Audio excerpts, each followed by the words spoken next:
Hi everyone, and welcome to this very important conference.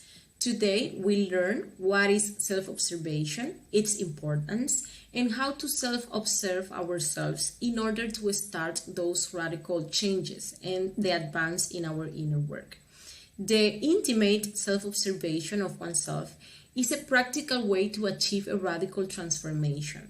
Everyone who wants to change must start by self-observing. The fact that someone starts self-observing indicates that he truly wants to achieve this radical change. First of all, we must know that knowing and observing are two very different things, since observation requires attention to what is being observed. We can say that we know our room, for example, because we even sleep in it.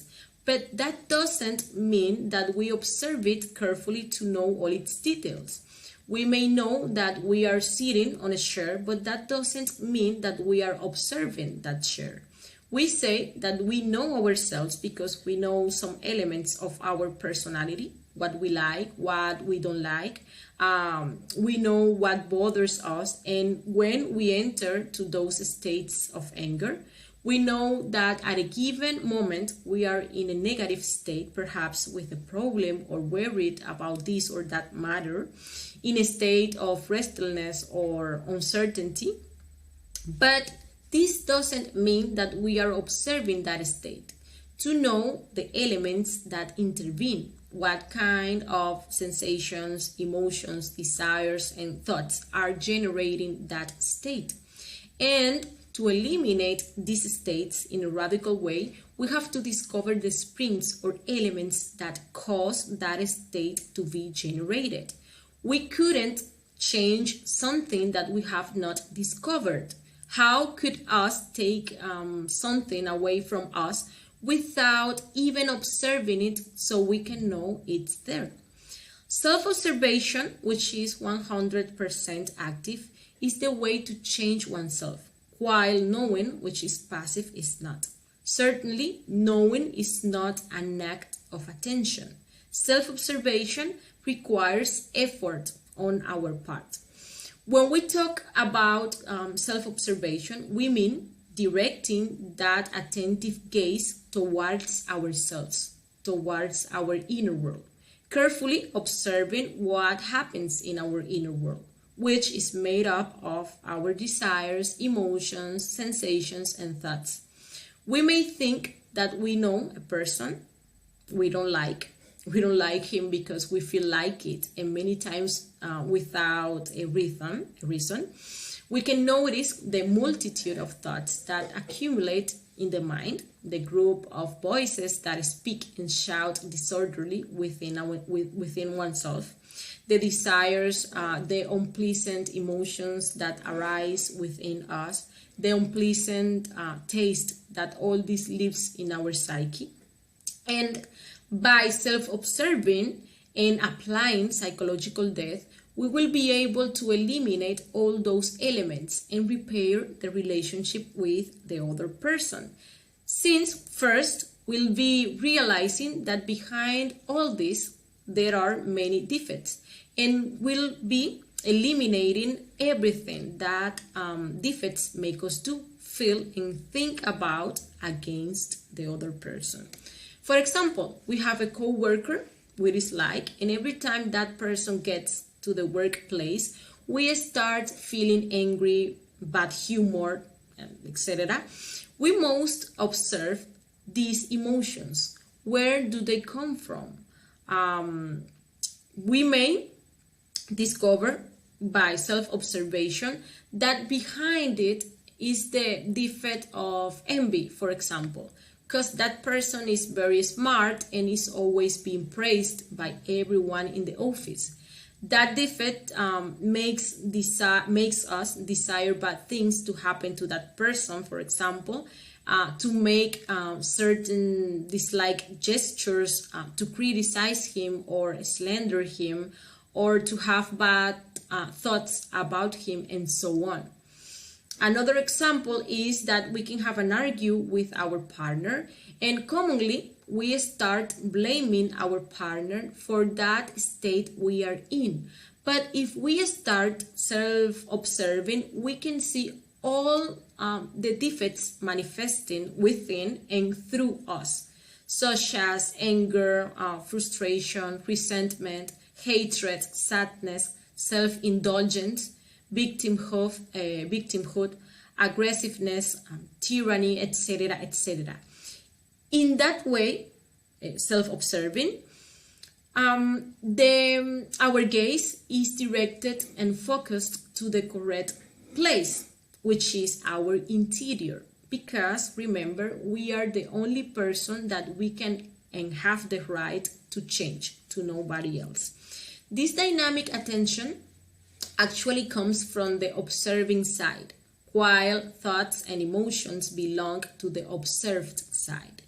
That which is actively observing is consciousness, the 3% of free consciousness. And all that is being observed is the rest 97% of consciousness, which is trapped by the ego. All this makes us understand that knowing is something totally passive and mechanical. In this clearly contrasts with self-observation, which is a conscious act. Thinking and observing are also very different. Anyone can afford to think about themselves all they want, but this doesn't mean that they are actually observing themselves. We need to see the different defects or eyes in action, discover them in our psyche, understand that within each one of them there is a percentage of our own consciousness. We need to regret having created them, etc., etc. We can think of ourselves that we are very good and that we do things without any interest. But through self-observation, we will discover the true intentions of our supposed good works. I can think of myself that I am very generous and do many favors, but when I am the one who does not receive the favor, I feel hurt and disappointed. If I observe myself, I can realize that I'm not as generous or good as I thought. Since when I do favors, I do them with the interest that they return them to me later. Self-observation lets us to discover our real state, and that is the beginning of any change. It is something that we must practice at every moment, from moment to moment, all day.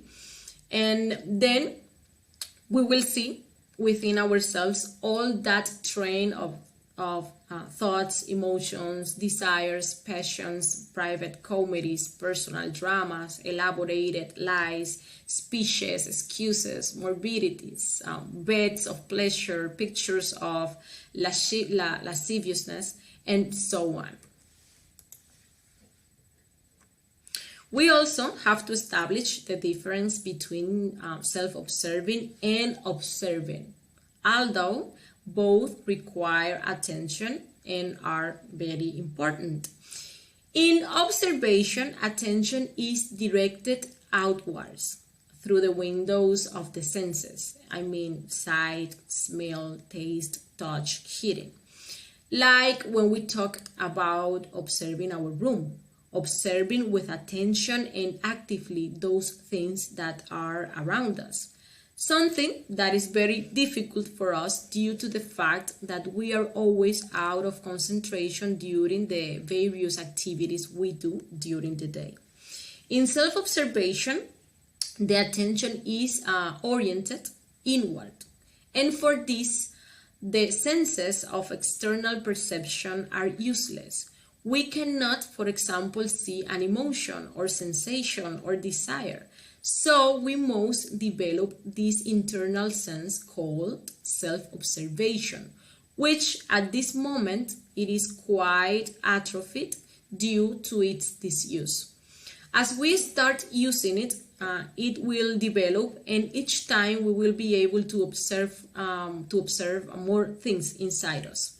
This sense is located at the level of the pituitary gland and is also known as clairvoyance, a sense that allows us to see those things that the physical eye cannot see, such as those things that happen in our inner world.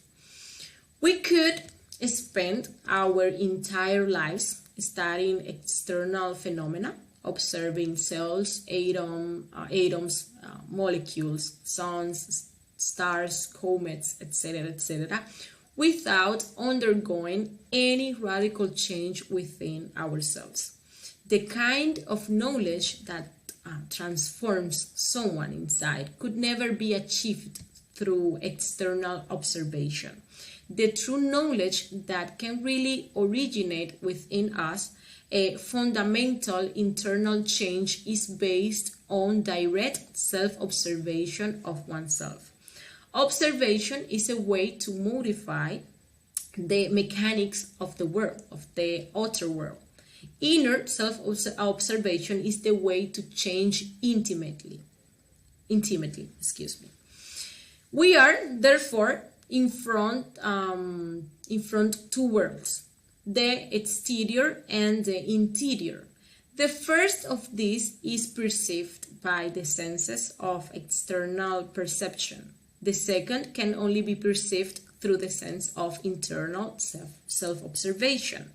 Thoughts, ideas, emotions, desires, hopes, disappointments, etc., they are interior, invisible to the ordinary common senses, but they are more real to us than the dining room table or the living room armchairs, for example. We certainly live more in our inner world.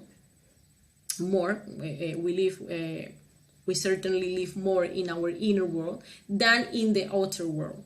In our internal worlds, in our secret worlds, we love, we desire, we suspect, we bless, we curse, we long for, we suffer, we enjoy, we get disappointed, etc. Even though we don't have that capacity to observe it. Every true knowledge starts within ourselves. The one who wants to know the internal worlds of the planet Earth or of the solar system or of the galaxy in which we live most previously know its intimate world, its interior particular life, its own internal worlds. As the inscription in the Temple of Delphi says, "Men, know yourself and you will know the universe and the gods." The more you explore this inner world called self, called oneself, the more you will understand that you live simultaneously in two worlds, in two realities, in two areas, the exterior and the interior.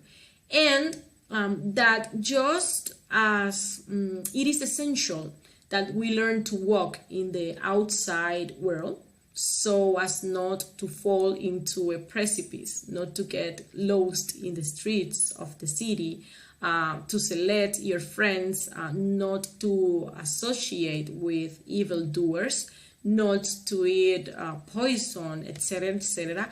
Likewise, through psychological work on oneself, we will learn to walk in the inner world, which can be explored through self-observation of oneself.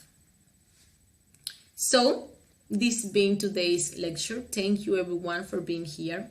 Hope you join us in the next conference, in which we'll be talking about the 3 factors for the revolution of consciousness, a very important topic, because this work of self-realization is achieved only through those 3 factors, which are spiritual birth, psychological death, and sacrifice for humanity. So, bye and see you next time.